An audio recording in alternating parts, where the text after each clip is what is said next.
Ya, Assalamualaikum warahmatullahi wabarakatuh. Waalaikumsalam warahmatullahi wabarakatuh. Ini yang pertama, Pak. Itu kan kita rencana kerja itu kan ada 10 item gitu, 10 item. Itu apakah harus diakomodir semua dalam 1 bulan? Itu yang pertama. Kemudian yang kedua, begitu juga dengan yang RKO, rencana kerja operasional. Itu apakah harus tercover semua dalam 1 bulan yang 10 itu? Terima kasih. Mungkin itu nanti dinamis. Terima kasih. Assalamualaikum warahmatullahi wabarakatuh. Baik, Ini yang saya tanyakan, saya dari Lampung Selatan. Ini yang di kami di KUA Palas, itu RHK yang dicontohkan eh, penyuluhan dan kelompok sasaran itu tidak muncul. Bingungin karena saya sudah mengikuti tayangan dari zona timur, zona tengah, dan sekarang zona barat. Tapi di RHK saya dan teman-teman ini tidak muncul kelompok sasaran. Rasio penyuluhan dan ya, kelompok ya, sasaran tidak oke. muncul. Lanjut Pak. Saya ikut aja Dan sampai selesai. SKP-nya itu belum diajukan gitu loh. Baik, berarti RHK atasannya yang tidak muncul ya. Ya, terima kasih Pak Isa. Ya, Saya mau tanyakan Pak, karena sekarang ini pembuatan SKP Ibu dari mana? ya. Oh ya, saya penyuluh agama Kristen dari Kabupaten Barisan Timur, Kalimantan Tengah. Dari mana itu Bu? Dari Barisan Timur, Kalimantan Tengah. Bisa Pak Ya, dengar? ya, Iya. silakan. Pembuatan SKP yang sedang berjalan ini kan pembuatannya per bulan ya Pak, dan juga ada untuk tahunan di akhir nanti. Yang kami kerjakan ini karena ini per bulan, misalkan itu 5 kelompok bimbingan. Ini contoh aja salah satu RHK-nya tentang materi, misalkan 5 kelompok bimbingan. Kalau dalam seminggu 5 kali 5 materi, berarti itu dikali sebulan itu 20 dikali 3 bulan, jadi 60 materi Pak dalam per bulan. Ya, Memang sudah seperti itu ya Pak? ya, Oh baik Pak. Kemudian tentang edit profil tadi Pak, karena kami ini kan SK-nya itu tahun 2022, itu grade-nya grade 9. Kalau sekarang ini grade 11 ya Pak? ya. Itu sesuai SK ya Pak? Grade 9 ya. Ya. Baik Pak, terima kasih Pak. Dan minta tolong materinya nanti di-share ya Pak. SK ya. Oke, baik materi. Terima kasih. Ya, assalamualaikum warahmatullahi wabarakatuh. Ya, Ya, izin bertanya Pak dari Merangin Jambi. dari mana Pak? Dari Merangin Pak. Merangin berarti Jambi ya. Ya, Jambi Pak. Silakan Pak. Ya, izin bertanya Pak. Yang pertama, dalam SKP sesuai dengan aturan untuk volume penyalurannya itu seperti apa Pak? Karena kami ini masih rancu masalah volume penyaluran selama 1 bulan sekali atau dalam SKP yang harus dikerjakan. 1 bulan sekali Pak. Ya, dan volume penyuluhan itu seharusnya sesuai dengan aturan itu berapa kali Pak? Itu apanya peraturannya yang harus kita lakukan. Terima kasih. Ya, Kami dari Kabupaten Baritus Selatan, Provinsi Kalimantan Tengah, Pak. Nggih. ya, silakan. Baik, pada intinya apa yang disampaikan Bapak tadi sudah bagus dan jelas bahwa untuk penyusunan SKP, RHK-nya dan sebagainya sudah sangat gampang, sudah sangat kami mengerti. Cuma yang jadi masalah seperti ini Pak, kadangkala kan perkin, perjanjian kinerja Kepala KUA dengan Bapak Kepala Kantor Kementerian Agama Kabupaten Kota itu bisa tidak ada ditemukan, sedangkan itu yang kita intervensi Pak untuk kawan-kawan penyuluh. Jadi mohon setidaknya perkin yang telah dibuat atau perjanjian kinerja yang telah dibuat dari kepala kantor kabupaten dan kota untuk kepala KUA setidaknya memuat daripada kinerja daripada penyuluh, seperti itu Pak. Mungkin seperti apa untuk menanggulangi itu Pak. Terima kasih Ya, Pak. oke. Assalamualaikum warahmatullahi wabarakatuh. Baik, terima kasih. Kita tanggapi ya Bapak dan Ibu. Jawab untuk sesi ini. Yang pertama dari Pak Agus Salim ya, dari Malang. apakah 10 item ini diakomodir per 1 bulan? Tidak, Pak. 10 item ini untuk 1 tahun, Pak. Ya, 10 item ini untuk 1 tahun, dan ini adalah sudah dikunci oleh Permen Kep Dirjen tahun 2024 dengan nomor 637. Jadi 10 ini adalah rangkaian tugas kita yang harus kita laksanakan, merupakan tugas pokok kita yang kita utamakan. Jadi setiap penyuluh harus memiliki ini dalam kontraknya. Jadi 10 poin ini ada dalam kontrak. Nanti perbedaan kita dengan penyuluh-penyuluh lain, rekan-rekan kita, adalah intensitasnya atau kuantitasnya. Kuantitas penyuluhan kita akan berbeda. Misalnya kita punya 5 kelompok. Dalam 5 kelompok itu bisa saja kelima-limanya masuk setiap minggu. Atau teman kita juga punya 5 kelompok, tapi tidak masuk setiap minggu. Ya, berarti intensitasnya kurang. Kemudian mengenai materi juga seperti itu. Materi bisa materinya kita buat semua, atau kita buat sebagian saja sesuai dengan kemampuan kita. Nah, disinilah nanti penilaian dari atasan yang seharusnya kita sesuai ekspektasi, atau di bawah ekspektasi, atau mungkin di atas ekspektasi. Ya Pak ya. Nah, dalam RKO itu, kalau yang namanya RKO Pak, wajib 1 bulan Pak. Dan dalam aturan lama itu, KMA nomor 54, bahwa penyuluhan kita itu kelompoknya minimal sekali sebulan, pertemuan kita rutin itu dianggap sebagai kelompok binaan. Ya, jadi kelompok binaan itu minimal 1 kali sebulan kita bertemu dengan dia, rutin. Nah, dengan demikian kita bisa susun RKO untuk dia dalam setiap bulannya, kemudian dia terakumulasi 12 bulan dalam 1 tahun.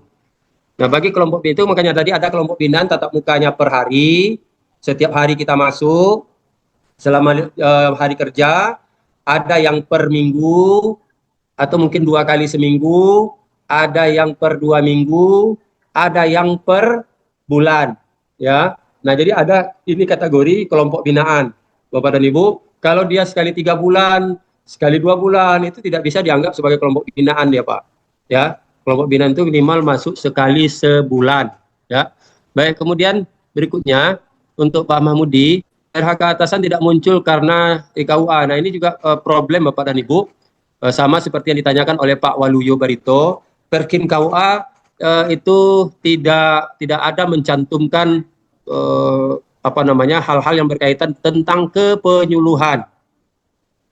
Nah, di sini Bapak dan Ibu bisa komplain ke bagian UP-nya, karena bagian UP ya berarti sosialisasi ke KUA atau ke Kemenak, dan kasih-kasihnya tidak ada, ya, karena seharusnya Kakan Kemenak itu mengintervensi kerja Kanwil, dan Kakan Kemenak tahu anak buahnya siapa saja di kabupaten itu, ya. Kakan Kemenak itu dia tahu anak buahnya itu ada penyuluh secara keseluruhan, ada KUA, ada penghulu, ada guru, ada madrasah, ada haji, ada pondok pesantren, ada zakat, ada wakaf, ya. Jadi beliau tahu persis itu siapa anak buahnya, sehingga dia intervensilah pekerjaan Kanwil yang berkaitan dengan seluruh jajarannya di bawah. Jadi kalau Pak Kakan Kemenak misalnya tidak mengintervensi bagian penyuluhan dari subdit penyuluh, dari Bimas Islam, Bimbingan Masyarakat Islam Pusat, tidak diintervensi oleh Kanwil, maka Kanwil di kabupaten kota juga dia terputus. Kabupaten kota Pak Kemenaknya tak bisa mengambil bagian dari kepenyuluhan. Ya. Nah, atau bisa saja nanti Bapak dan Ibu, inilah kendalanya selama ini, kenapa di KUA itu sulit kita jadikan atasan kita, sementara ada perintah untuk menjadikan KUA itu sebagai atasan kita. Nah, KUA itu dia tidak mengerti bahwa di bawahnya ada penyuluh. Di bawah kantornya itu dia menaungi penyuluh. Sehingga kalau dia tidak paham bahwa di bawahnya penyuluh, maka dia tidak paham ketika mengambil intervensi ke Kemenak atasannya, ke Kasih atasannya, atau ke Kemenak atasannya, dia tidak ambil, tidak masukkan persoalan penyuluh pada RHK mereka. Ketika mereka tak masukkan penyuluh di RHK mereka, inilah yang terjadi di Barito Pak Waluyo. Ya, sehingga apa? Sehingga Bapak sampai hari ini tak bisa mencari atasan Bapak KUA ataupun Kasih itu yang bisa Bapak intervensi sebagai tugas pokok. Kenapa? Tugas pokok penyuluh itu adalah melakukan bimbingan penyuluhan pada kelompok sasaran, kelompok pembinaan, kemudian melayani bimbingan penyuluhan pada mereka yang berkonsultasi baik secara perorangan maupun secara kelompok. Jadi 4 ini Pak, ya, kelompok kita, kelompok sasaran kita ada umum, ada khusus, ada perorangan, ada konsultasi kelompok. Ada 4 ini yang wajib bagi kita, yang dituangkan dalam Kep Dirjen dan yang dituangkan dalam Permenpan nomor 9 tahun 2021 yang disederhanakan pada Kep Dirjen nomor 637. Jadi 10 item itu di situ dia Pak, konsentrasinya, tugas utama kita. Kalau ada nanti tentang zakat, tentang wakaf, kemasjidan, pendampingan produk halal segala macam, itu dia bisa kita masukkan pada kategori tugas tambahan, ya, bukan tugas utama, tapi itu adalah tugas tambahan.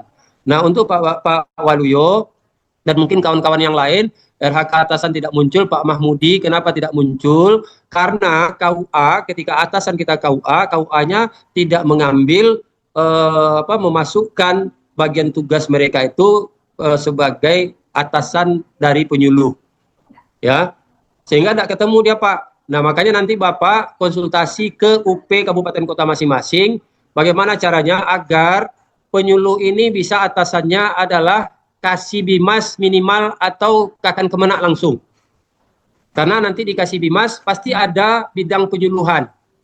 Di Kakan Kemenak pasti ada bidang penyuluhan. Itu yang bisa menyetujui adalah UP kabupaten kota masing-masing. Ya, karena dari pusat itu Bapak dan Ibu sudah dikunci untuk di kecamatan ya kan? Untuk di KUA. Jadi minta pembukaan kuncinya di UP. Jadi ketika UP-nya oke, maka Bapak pindah nanti itu atasannya bisa jadi kasih atau bisa jadi Kakan Kemenak itu langsung. Ya. Jadi itu Pak, makanya tidak muncul dia. Bapak tidak bisa intervensi yang berkaitan dengan kepenyuluhan secara langsung. Kalau umum nanti dia jadi tambahan ya Pak. Jadi contohnya seperti ini Pak. Ya, detail SKP. Oh, ini sudah diajukan ya. Bapak yang belum diajukan nanti Bapak lihat di penambahan RHK, di situ ada pilihan ya, utama atau yang yang tambahan ya Pak ya. Nah, berikut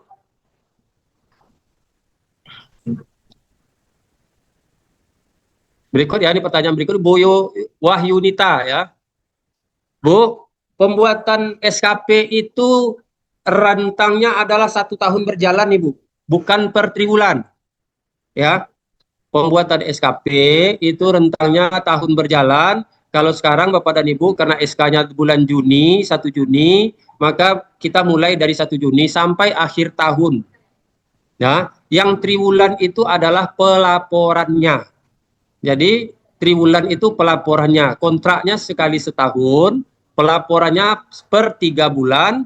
Ya, ada nanti triwulan pertama, triwulan kedua, triwulan ketiga, triwulan keempat, dan laporan akhir tahun. Jadi ada 5 laporan kita Bapak dan Ibu. Laporan triwulan pertama itu adalah laporan dari hasil kerja kita bulan Maret, April, Mei. Mohon maaf, Januari, Februari, Maret. Dilaporkan di bulan April. Triwulan kedua, kerja kita bulan April, Mei, Juni. Dilaporkan di bulan Juli. Triwulan ketiga, kerja kita di bulan Juli, Agustus, September, dilaporkan di bulan Agustus, ya, Juli, Agustus, September, dilaporkan bulan Oktober. Kemudian di bulan Oktober, November, Desember adalah triwulan 4, dilaporkan di Januari tahun berikutnya. Nah, oleh karena Bapak dan Ibu mulainya di bulan Juni, maka triwulan 1 ini hilang dia. Triwulan 1 itu hilang dia, ya. April, Mei hilang dia. Juni ini adalah masuk triwulan kedua. Nanti pelaporan Bapak Ibu itu berada di bulan Juli. Bulan Juli nanti kita sudah buat laporan triwulan kedua untuk P3K. Yang masa kerjanya mulai dari bulan Juni tahun 2025. Nanti bulan Agustus, September, Oktober kita masuk pada pelaporan bulan Juli, Agustus, September. Ya, jadi Bu, pembuatan SKP itu 1 tahun berjalan. Ya, bukan per triwulan, melaporkannya baru triwulan. Untuk edit profil, Bapak Ibu, untuk golongan sekarang ini P3K yang baru itu grade-nya adalah grade 9 ya. Grade-nya 9 bukan 11. Ya, grade-nya 9 bukan 11. Nah, untuk materi nanti di-share insyaallah. Ya, semua materi di-share. Kemudian dalam SKP sesuai aturan seperti apa? Sesuai aturan dalam SKP itu Pak ikut Permenpan 637 Bapak, itu isinya. Jadi yang 10 item ini itulah isinya, itu aturannya. Ya. Volume penyuluhan berapa kali? Minimal volume penyuluhan di tiap-tiap kelompok itu 1 kali 1 bulan, itu minimal. Kemudian seperti yang disampaikan Elvi tadi, itu minimal dalam 1 tahun itu Bapak dan Ibu untuk satu kelompok itu 8 kali itu, ya. Dalam 1 tahun itu untuk setiap kelompok itu 8 kali.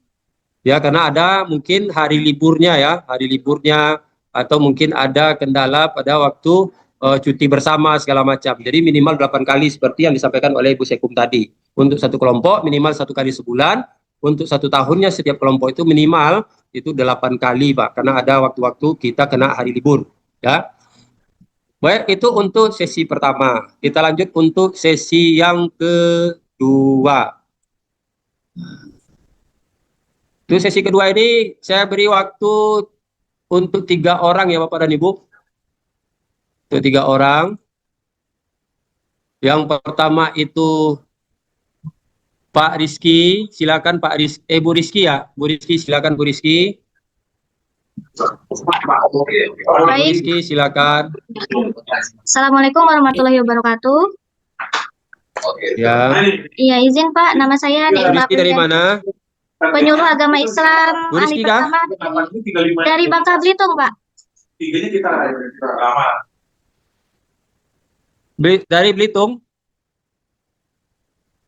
Dari mana Ibu silakan? Baik, nama saya Nailma Aprilianti, penyuluh agama Islam ahli pertama dari Kota Pangkal Pinang. Pangkal Pinang, oke, silakan Ya. Ibu. Bapak, izin sebelumnya saya ini kan penempatannya nggak di KUA ya Pak. Saya penempatannya di Bimas Islam Kementerian Agama Kota Pangkal Pinang.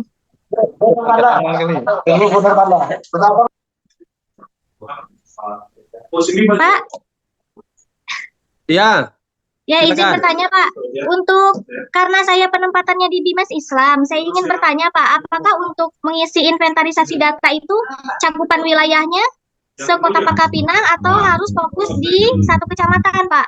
Karena penempatan saya nggak di KUA Pak.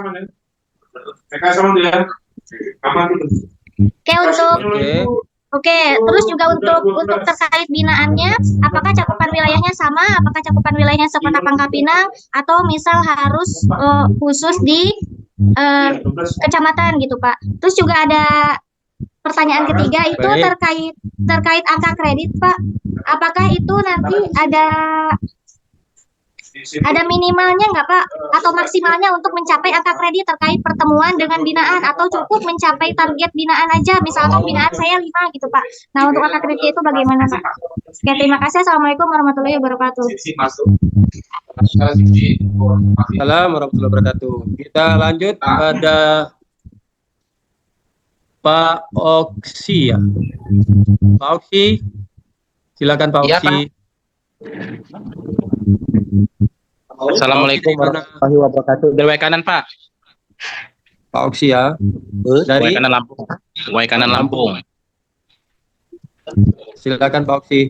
Ya, saya ingin bertanya yang pertama itu RHK itu diajukan dalam 1 tahun sekali ataukah dia per triwulan Pak? Ya, RHK Sama satu sekali apa triwulan ya?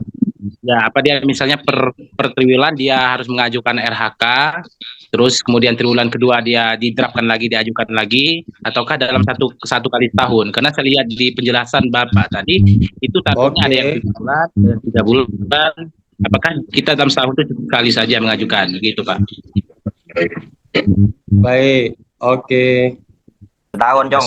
Terakhir ya, terakhir. Terakhir dari Pak Ahmad Rifai, silakan Pak Ahmad. Assalamualaikum warahmatullahi wabarakatuh. Assalamualaikum warahmatullahi wabarakatuh. Dari Penyuluh Agama Islam Kabupaten mana Pak? Meranti? Tangerang Pak. Tangerang. Ya, izin bertanya Pak terkait masalah kami kan aktif di kegiatan STQ dan MTQ. Apakah bisa di RHK terlaksananya tugas pengabdian masyarakat bidang keagamaan dan pembangunan melalui sisi profesi penyuluh, dan indikatornya atau RHK atasan yang kita intervensi adalah peningkatan jumlah peserta event Mohon mas. Assalamualaikum warahmatullahi Ya. Baik, kita lanjut ya. Terima kasih, Pak. Yang pertama dengan Pak Oki Lampung ya. Oki Lampung.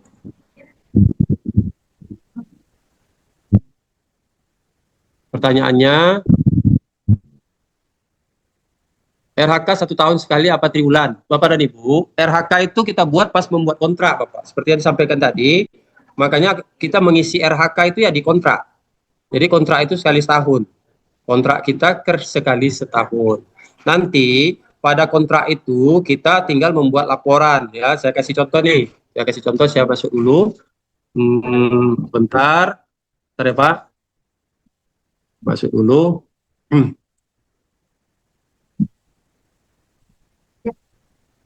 Saya masuk ke ASN dulu. Baik, ini Pak ya, saya masuk ya ke Ekin dulu.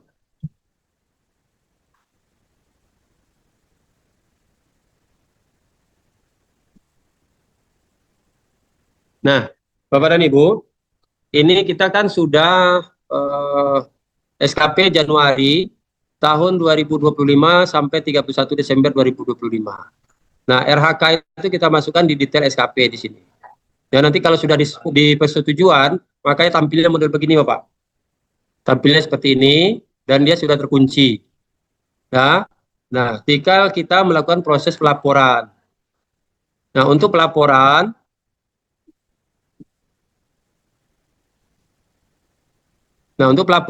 kita lihat di sini penilaian, Bapak dan Ibu. Nah, ini penilaian. Penilaian dan ini adalah penilaian pertama ya pada triwulan 1 ya, penilaian pertama pada triwulan 1.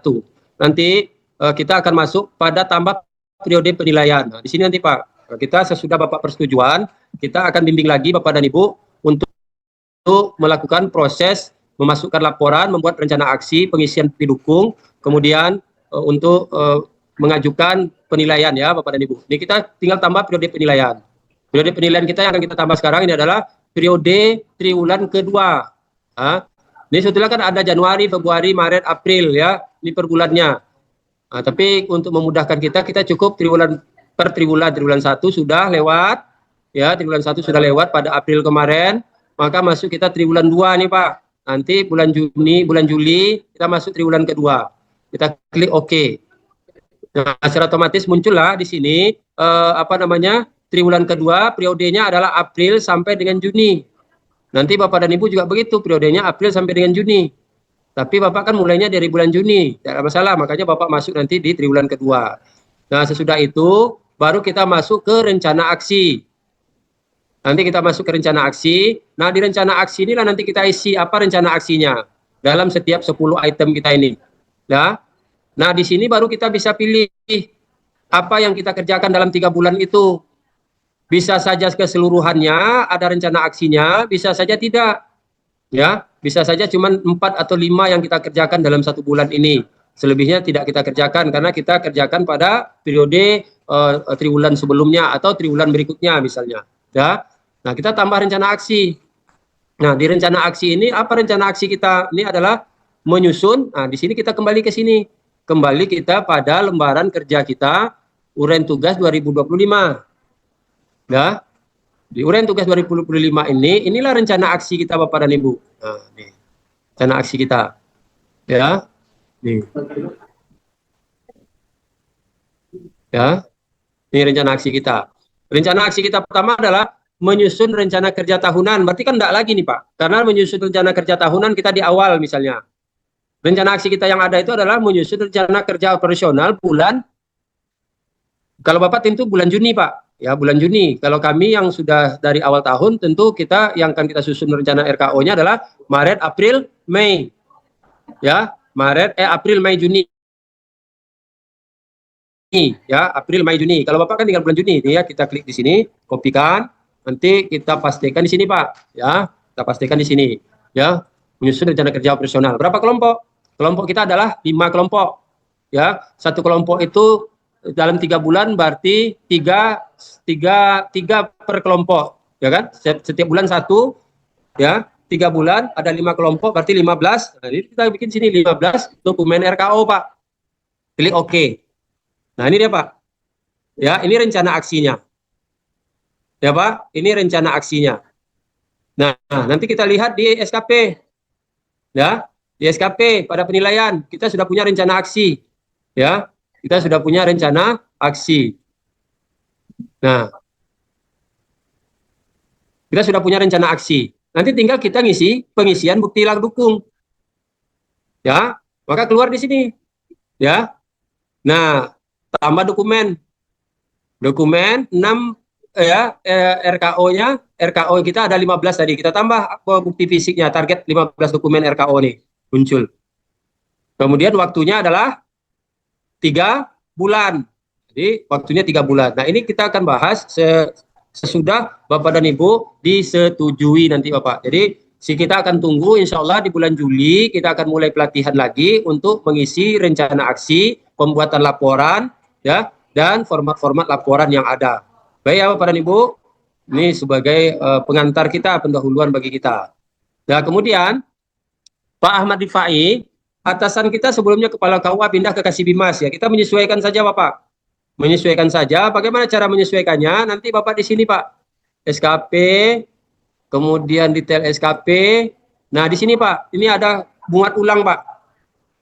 Klik saja muat ulang ini muat ulang, maka secara otomatis data Bapak berubah. Kalau Bapak pindah naik pangkat, nanti ini muat ulang, berubah dia, Pak. Ini muat ulang, berubah dia. Ya, ini dibuat ulang. Tapi dengan catatan bahwa atasan Bapak itu sudah dikunci oleh UP. Ya, dikunci oleh UP perubahannya. Begitu dikunci oleh UP perubahannya, maka kita muat ulang, secara otomatis dia akan berubah data atasan kita ini, Bapak dan Ibu. Ya, ini untuk Pak Ahmad Rifai, ya. Kemudian MTQ dan STQ yang selalu rutin Bapak Ibu ikuti, apakah itu bisa masuk pada RHK? Dia masuk pada pengabdian, Bapak dan Ibu. Ya, pengabdian. Ya, Bapak masukkan pada laporan pengabdian, karena MTQ dan STQ ini kan tidak setiap bulan, tapi sekali setahun. Jadi dia masuk di RHK, tapi dia tidak MTQ dan STQ bunyinya. Dia masuk di nanti pada nah dia nomor 9 dia pengabdian masyarakat, Bapak. Jadi pengabdian masyarakat nanti ditentukan dalam dokumen PKS atau dokumen-dokumen SK yang Bapak Ibu miliki. Ya Bapak dan Ibu, mungkin untuk saat ini itu yang bisa disampaikan, mudah-mudahan bermanfaat bagi Bapak dan Ibu. Ya, selanjutnya saya kembalikan kepada Pak Juli. Silakan Pak Juli. Saya mohon izin, mohon maaf Bapak dan Ibu bagi yang mau konsultasi, ya, bagi yang mau konsultasi atau bertanya-tanya tentang SKP kembali dengan saya, silakan di nomor WA 0852 7152 9000, ya, 0852 7152 9000, ya. Baik, Bapak dan Ibu, cukup ya. 0852 7152 9000. Saya share ulang Bapak dan Ibu untuk ruang lingkup segala macam supaya Bapak Ibu mudah untuk Assalamualaikum warahmatullahi wabarakatuh. Jadi tergantung nanti dari